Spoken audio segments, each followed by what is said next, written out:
Bonjour à tous. Je viens encore de voir passer quelque chose de choquant sur les réseaux. Alarm Phone, une organisation d'urgence en Méditerranée, hein, a annoncé qu'un bateau parti de Sfax aurait chaviré le 30 août 2025 avec des dizaines d'exilés, parmi lesquels des enfants. Même si les enquêtes en cours n'ont encore rien dit de concret, n'a pas donné de chiffres exactement, cet incident rappelle l'ampleur de la tragédie humaine qui se joue au large de la Tunisie. J'ai vu l'information, je regarde un peu les commentaires, est-ce que c'est vrai, est-ce que c'est faux? Je rappelle que Alarm Phone est un réseau d'activistes bénévoles d'Europe, de Tunisie et du Maroc, actif depuis 2014.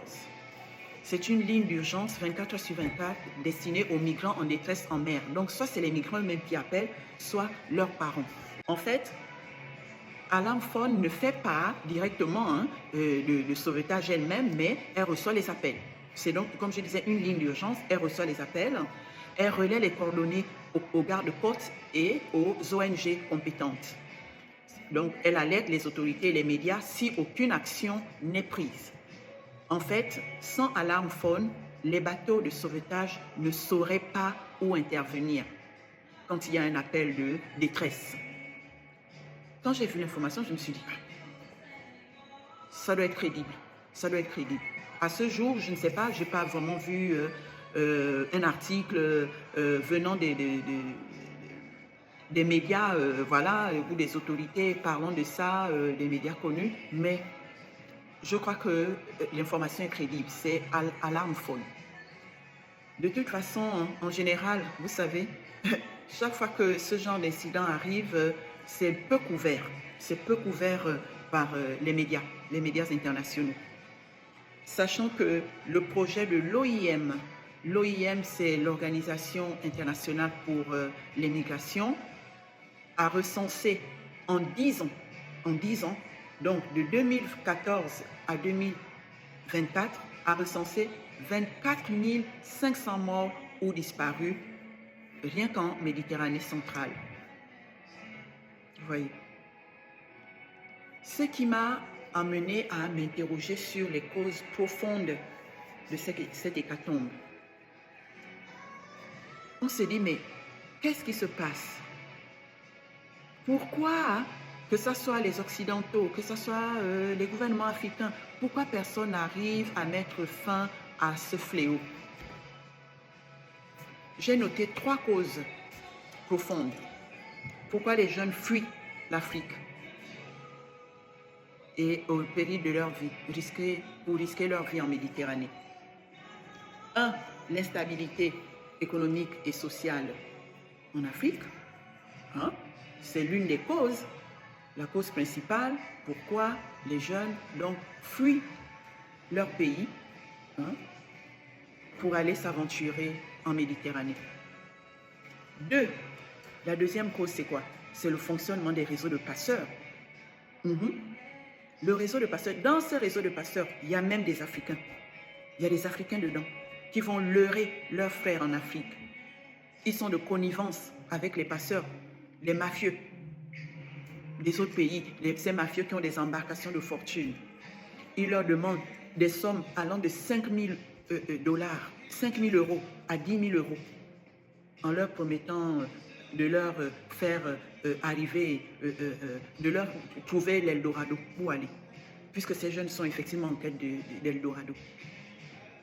Des gens peu scrupuleux qui vendent la mort aux jeunes Africains.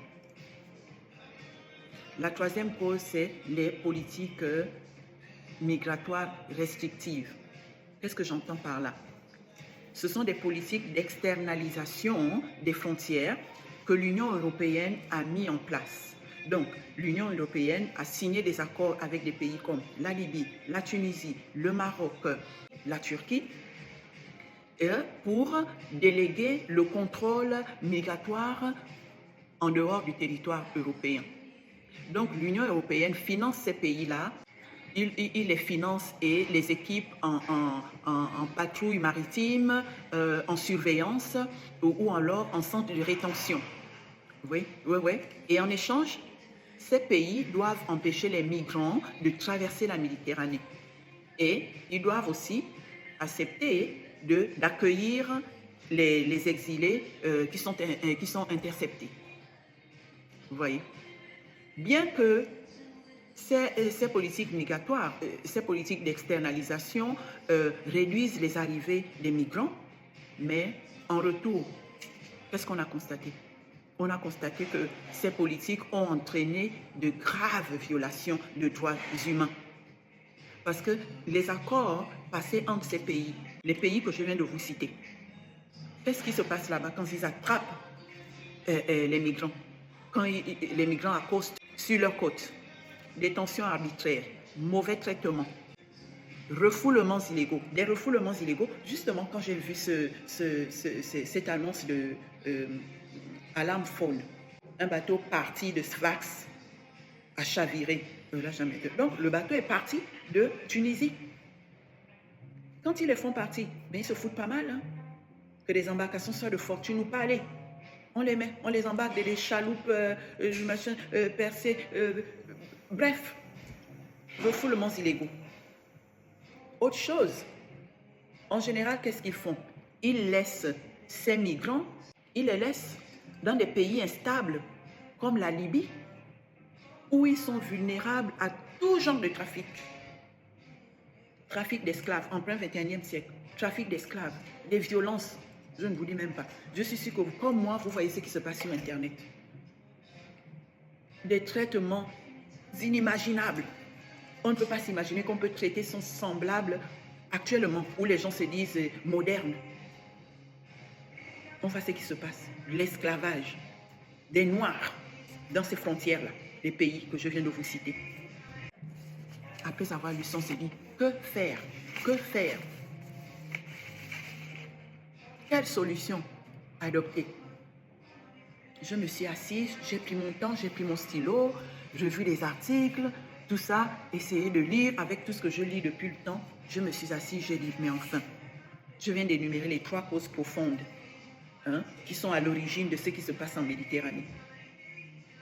Les solutions à préconiser. J'en ai noté 3 également. Finalement, j'aime le chiffre 3. Oui, je me suis limitée à 3.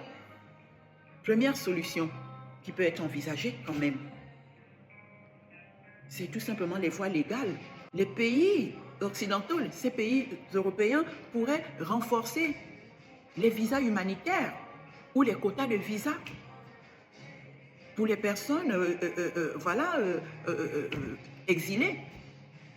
Ou alors les pays européens entre eux devraient faire preuve de solidarité et puis prendre des responsabilités, harmoniser leurs mesures, de sorte que, bon, ils accordent des visas, tant de visas, ils mettent les quotas en disant tant de personnes peuvent rentrer, voilà, qu'ils harmonisent enfin. Ils peuvent faire quelque chose. Deuxième chose, la répression des passeurs. Ils peuvent effectivement intensifier la lutte contre effectivement ces réseaux de criminels, parce que ce sont des criminels, ces réseaux de passeurs, qui vendent la mort aux plus vulnérables. Ils peuvent mettre en place des politiques plus restrictives, plus drastiques, plus agressives face à celles. Il paraît qu'il y a des mesures qui existent déjà pour faire la chasse à ces réseaux de passeurs. Mais ça continue. Ça continue. Donc, ils devraient se réveiller et mettre quelque chose de plus drastique pour mettre fin à ça, pour les immobiliser. De véritables pushbacks. Est-ce que vraiment ils pensent à ça? La troisième solution qui pourrait être faite, c'est vrai, en plus de dénoncer la responsabilité des pays occidentaux, parce que j'ai regardé les commentaires, j'ai regardé les commentaires, oui, tout ça, l'Occident qui exploite l'Afrique, les jeunes sont obligés de partir et tout ça. Je ne dis pas que c'est faux, mais c'est pas, il n'y a pas que ça comme solution. Le jour où les Occidentaux, la France en particulier, arrête d'exploiter l'Afrique, est-ce que ça va s'arrêter? Est-ce qu'on est sûr que oui, tout ira bien en Afrique? Parce qu'il faut quand même reconnaître les failles aussi qu'il y a au niveau de l'Afrique.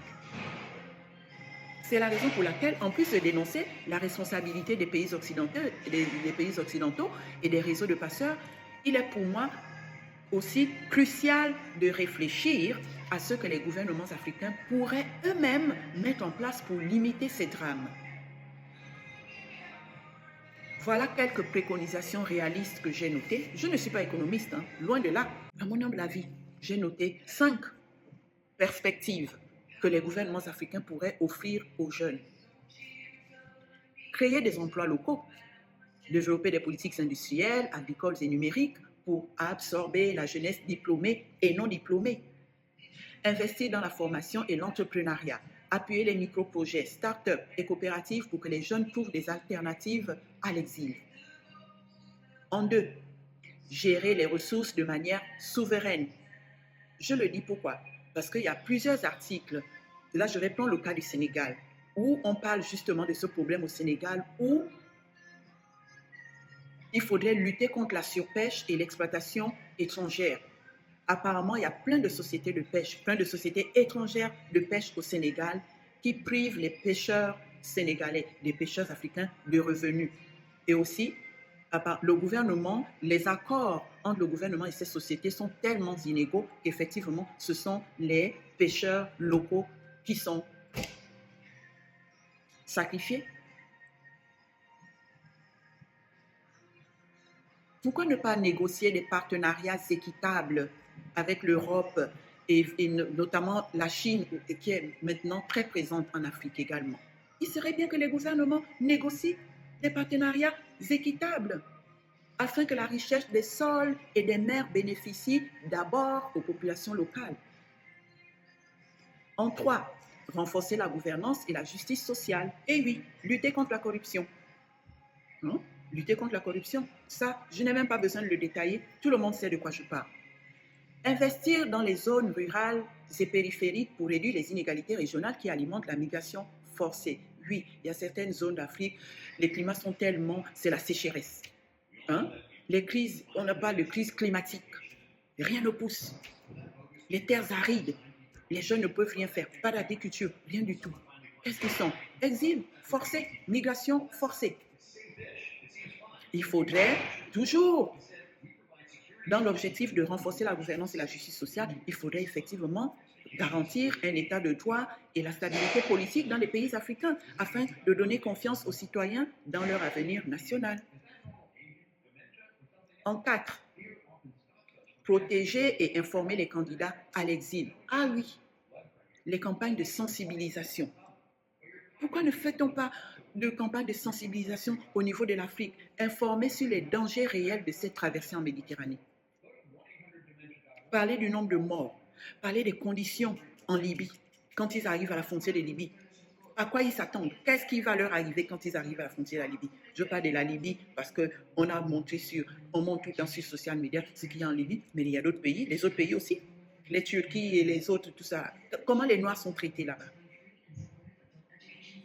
Les campagnes de sensibilisation, effectivement, leur fera réfléchir en disant, oh là là, je sais, qu'est-ce qui va m'arriver? Est-ce que je suis vraiment prêt à vivre ça? Est-ce que je veux vraiment vivre ceci? Si on faisait des campagnes de sensibilisation, au moins ils sauraient à quoi s'en tenir. Et je suis certaine que ça va décourager plus d'un. Donc voilà, campagne de sensibilisation, parler du nombre de morts, des conditions de détention en Libye quand ils arrivent à la Libye, l'exploitation par les passeurs, savoir que vous donnez plein d'argent aux passeurs qui se foutent pas mal de votre sécurité, ils vous vendent la mort. Les passeurs vous vendent la mort. Et enfin, en 5e point, la coopération au niveau continental. Pourquoi des organismes comme la CEDEAO, l'Union africaine et les autres organismes ne renforcent pas leurs actions? Ils devraient en fait s'unir pour faire face, parler d'une seule voix face à l'Europe. Leur priorité devait être l'intérêt de la jeunesse africaine. C'est quand même l'Afrique de demain.